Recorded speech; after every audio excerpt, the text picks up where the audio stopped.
몇 년 전에 한 방송 매체에서 학생들에게 3.1절 또 3.1 운동을 읽어보라고 했더니 학생들이 3.1절, 3.1점 운동이라 이렇게 읽었습니다. 다시 말해 요즘 학생들이 3.1절이 뭔지를 모르는 학생들이 많이 있음을 방송 매체에서는 말했습니다. 금년은 3.1 운동과 대한민국 건국 100주년이 되는 해입니다. 1919년 3월 1일 일제식민지에 항거해서 서울 탑골공원에서 시작된 비폭력 대한 독립 만세를 외치며 평화 시위를 외친 날입니다. 이 운동은 전국적으로 확산되었습니다.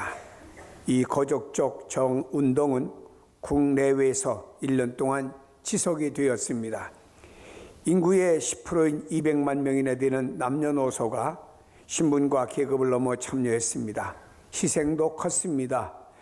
3월서 5월에만 7천 명이 넘는 사망자가 나왔고 1만 5천 명의 부상자가 발생했으며 4만 5천 명이 넘게 체포가 되었습니다.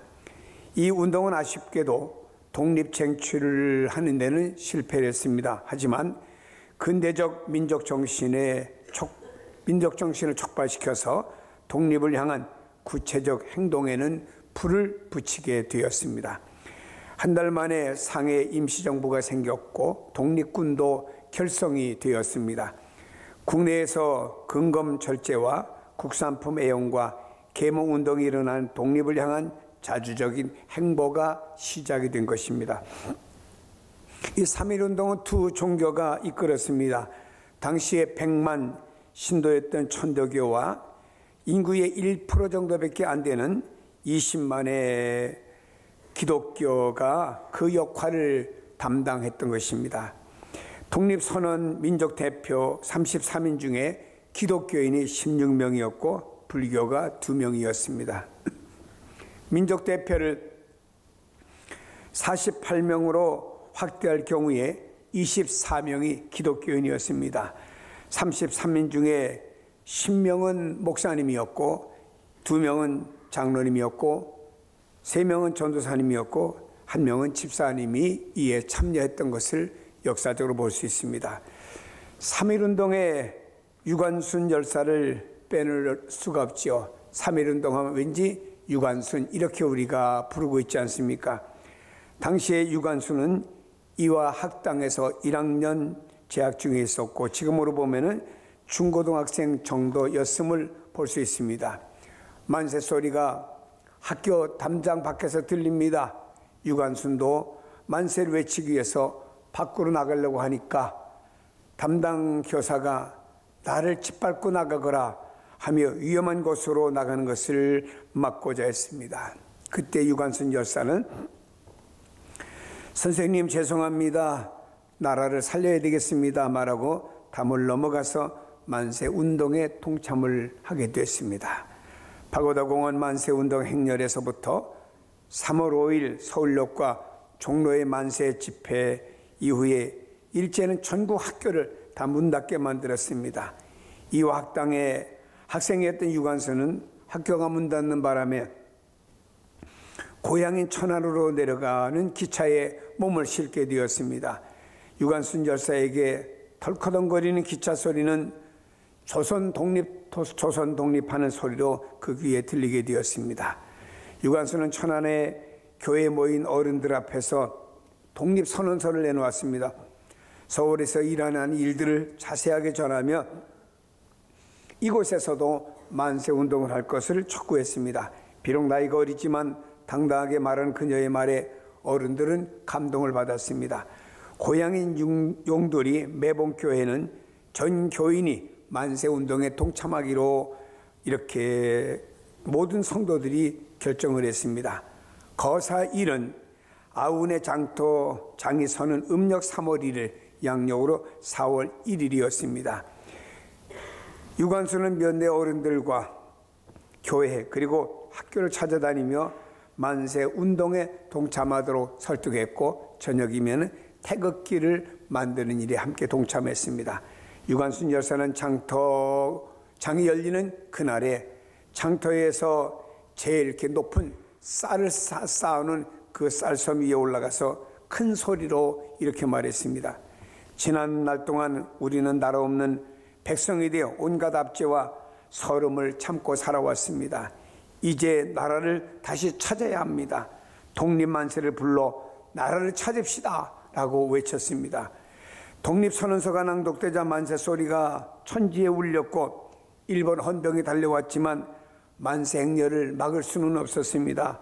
헌병들은 마구 칼을 휘두르는 바람에 이날 시위에 참여했던 3,000명 가운데서 49명이 죽고 많은 사람이 부상을 입게 되었습니다. 유관순은 당당하게 대항 독립만세를 외치며 꽃다운 청춘을 제물로 바치는 순국 열사여 순교자가 되기로 각오한 것입니다. 유관순은 하나님 사랑과 교회의 사랑에 불탔던 신앙의 딸이었고 민족 사랑과 나라 사랑에 불탔던 애국의 딸이었습니다. 유관순은 1902년 천안군 병천마을 즉 아운의 마을에서 3남 2녀 중에서 둘째 딸로 태어났습니다. 숙부가 매봉교회 선교사로 일하던 기독교 집안이었고 아버지는 늘 자녀들에게 열심히 공부해서 민족의 일꾼이 되어야 된다고 하며 기도해 주던 아버지였습니다. 유관순은 열심히 공부하며 다른 학생들이 잠들었을 때 기도실에 가서 열심히 기도하는 독실한 신앙의 사람이었고 가난한 친구가 점심 도시락이 없음으로 말미암아 자기가 먹을 점심을 주고 자기는 점심을 먹지 않고 조용한 곳에 가서 기도하는 딸이었습니다. 매사에 적극적이며 친구들과 좋은 교우관계를 가졌고 봉사정신이 강했습니다.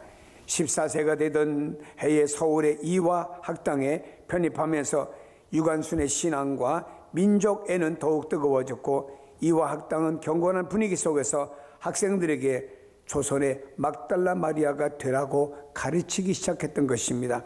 아운의 장터에서 만세 운동으로 유관순은 체포되었습니다. 재판정에서 검사가 조선징 너 같은 게 무슨 독립이냐라고 비알량거리자 유관순은 당당하게 이렇게 말했습니다. 내 나라 내 땅에서 만세 시위하는 것이 무슨 죄요? 오직 죄 없는 사람을 침략하고 강제로 억압하는 당신들이 죄다 라고 하는 말을 당당하게 재판정에서 했습니다. 이렇게 되니 재판장은 화가 났습니다. 그래서 그 시위했던 사람 중에 가장 무거운 7년형을 선고받게 되었습니다.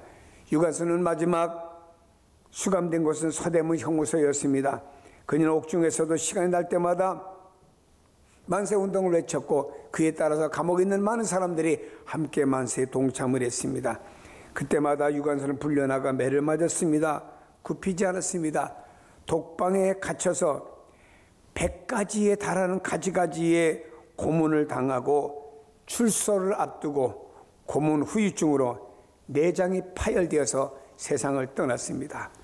그때 유관순 나이가 18살이었습니다.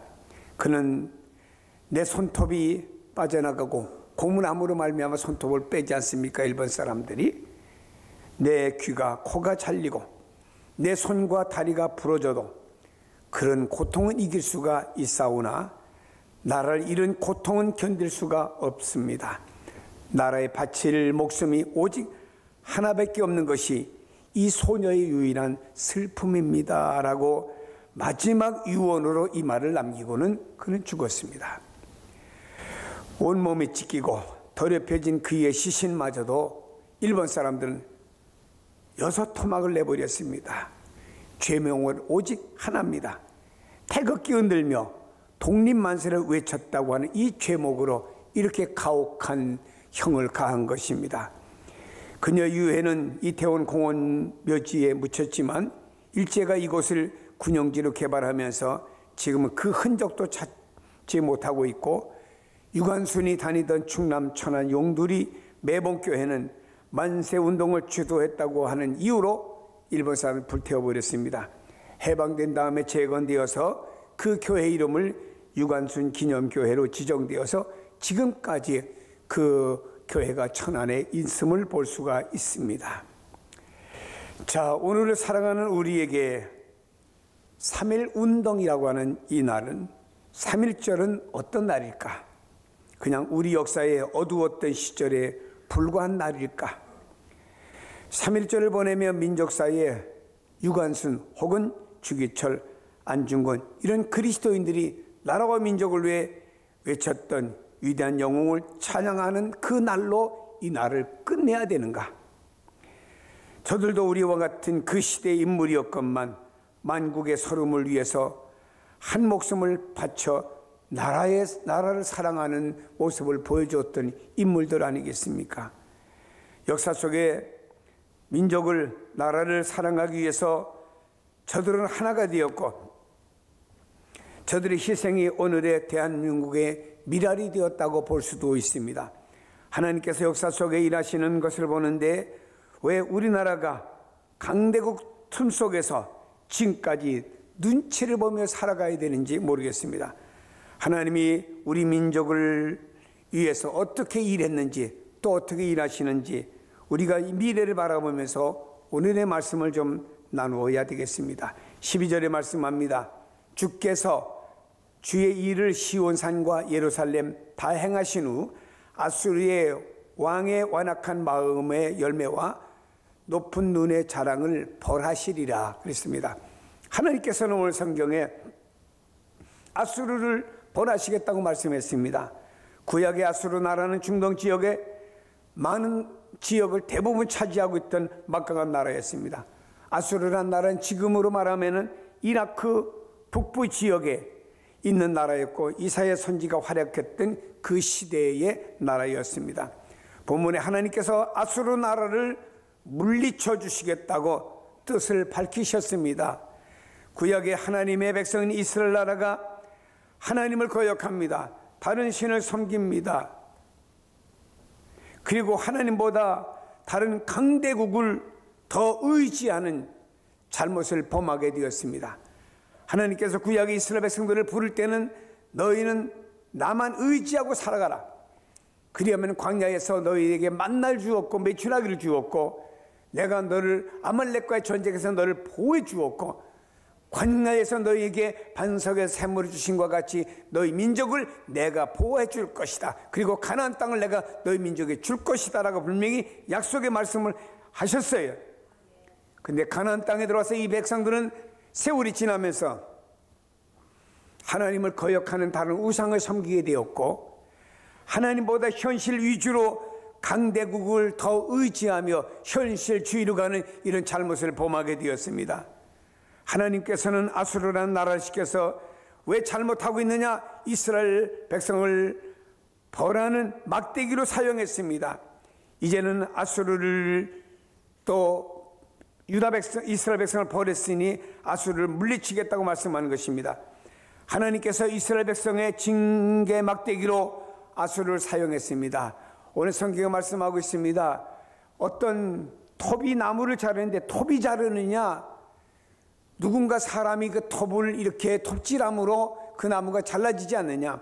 그렇다고 하면은 내가 이스라엘 백성들을 벌하기 위해서 너희 아수르를 내가 잠시 사용한 것 뿐이다라고 말씀하고 있습니다.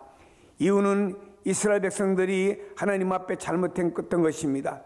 그리고 그동안 또 잘못하고 교만했던 그 아수르 잠시 교만을 허락해 주셨다가 그 이스라엘 백성을 향한 징계가 끝난 다음에 하나님께서는 교만한 아수르를 징벌하심으로써 세계 만방에 여호와만 참 하나님 되심을 증명하는 내용을 보여주고 있습니다. 13절과 14절에 보니까 아수르 왕은 열방을 정복했는데 그의 능력과 자기의 지혜로 되었다고 착각하고 자만하여 신성 모독적인 교만을 그리고 그런 말을 그가 내뱉게 된 것이죠.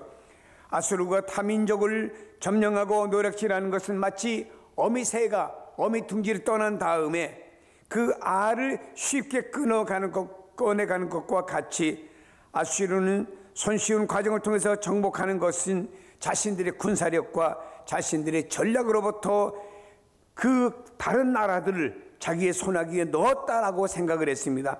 그런 아수르를 하나님 그냥 내버려 두지 않고 실제로 오래가지 않아 이 아수르라고 한 나라는 바벨론에 의해서 멸망받도록 하나님께서 만드신 것입니다. 여러분 19절에 보니까 아이들이 셀 수 있는 숫자는 한계가 있지 않습니까? 이렇게 아이들이 세어도 세울 수 있을 만큼 아수르가 다 망하고 다 죽임을 당하고 소수만 살아남을 것을 이사야 선지는 예언하고 있습니다. 우리가 역사를 봅니다. 일본이란 나라도 세상에 두려울 곳이 없었습니다. 그들은 대한민국과 중국과 저 동남아를 위해서 계속해서 침략 전쟁을 벌여나가고 있습니다. 그들은 스스로 최고의 민족으로 여겼습니다. 다른 나라들을 침략하면서 온갖 악한 짓들을 다 했습니다. 뿐만 아닙니다. 일본의 천황을 신격화하면서 신사 참배들을 점령하는 나라들에게 강요했던 것입니다.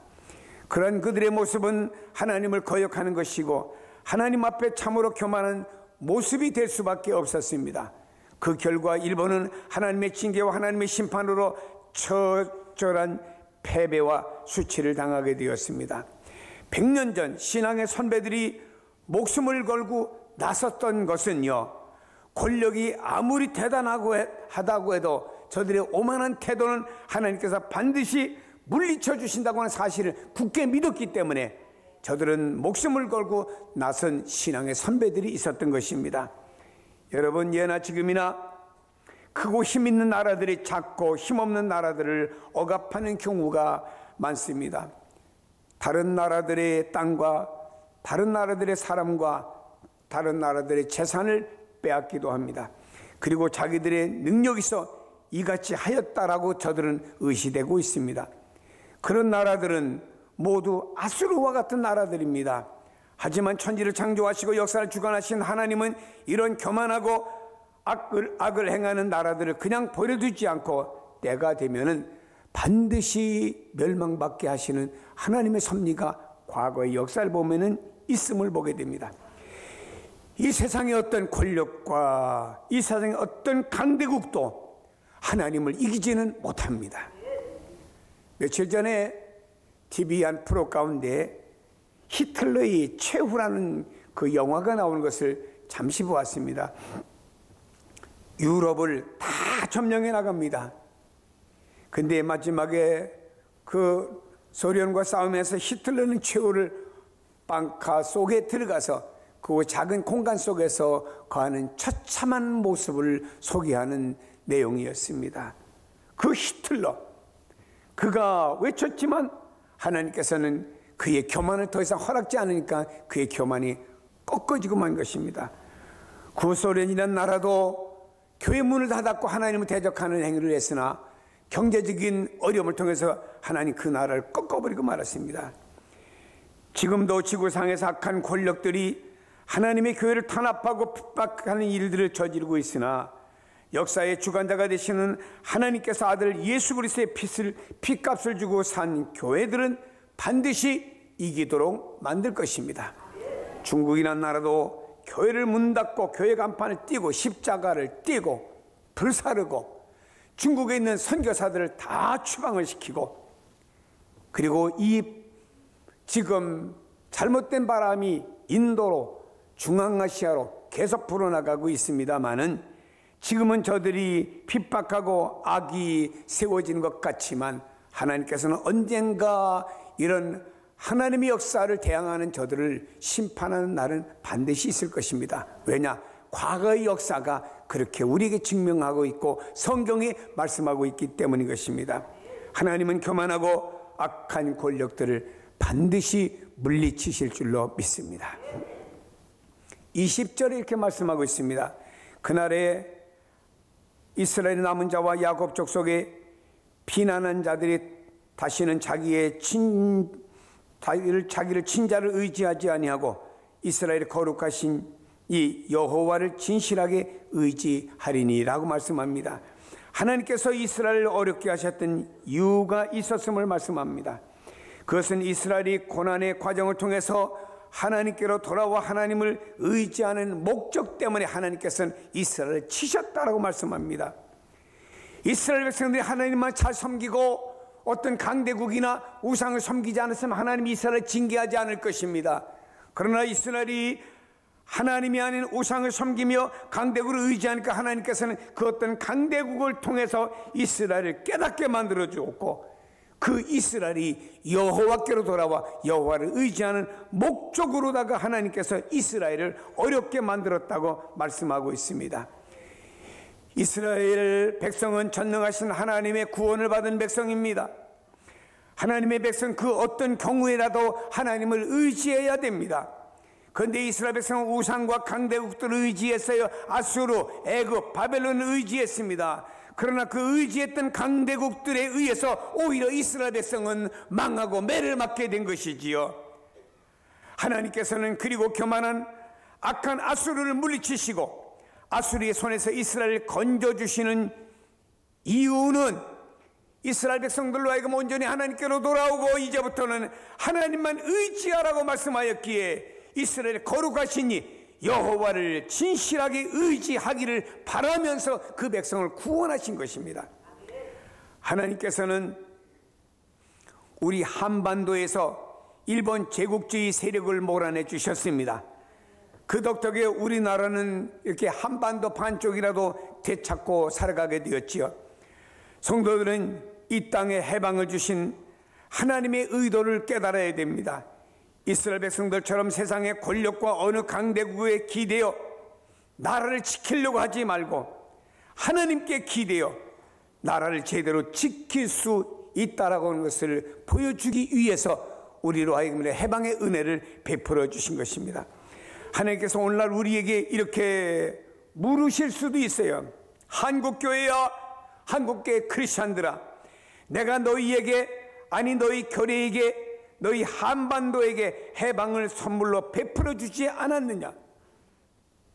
나라를 이룬 다음에 너희 자신을 돌아보기는 돌아본 것이냐? 나 너희 하나님을 거스린 적이 없었는지를 생각해 보기는 생각해 본 것이냐?